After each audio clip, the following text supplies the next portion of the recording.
2011년 7월 6일 경기도 안산시 단원구의 모 아파트 경비원인 김모 씨는 아파트 주민으로부터 한 가지 민원을 받게 됐다. 아파트 놀이터에서 놀던 아이들이 놀이터에 방치되어 있는 폐 리어카에 넘어져 다쳤다는 연락이었다.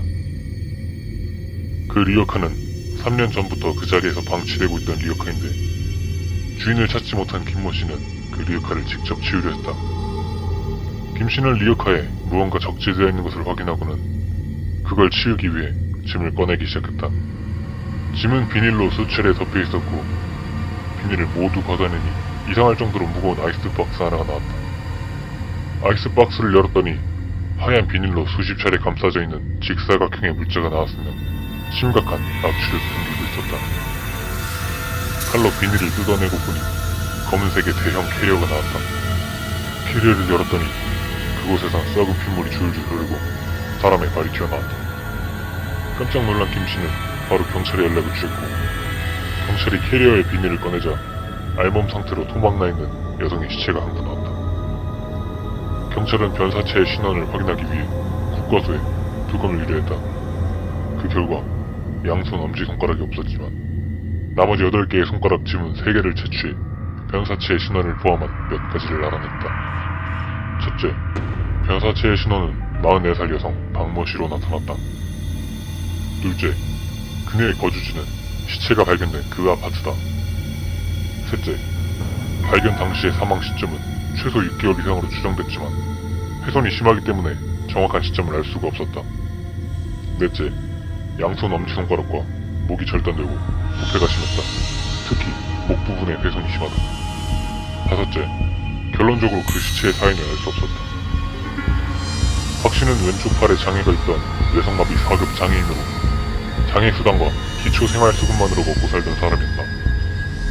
박 씨의 행방이 묘연해지기 전인 05년 5월에 남편과 이혼 후 시흥으로 주소를 이전했다.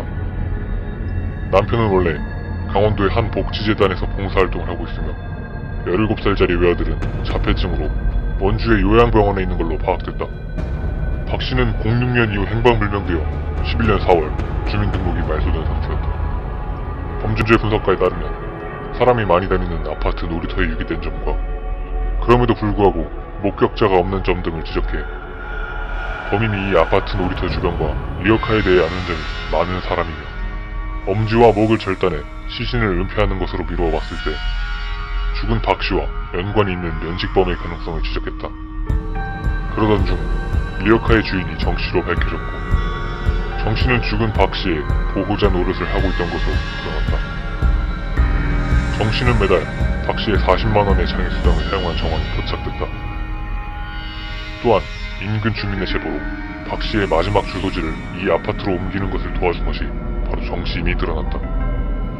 정 씨는 박 씨와 동거인 등재 신청을 했던 기록이 나와있지만 둘의 관계가 정확히 밝혀진 것이 없고 대부분 명확하지가 못해서 근거가 부족하다.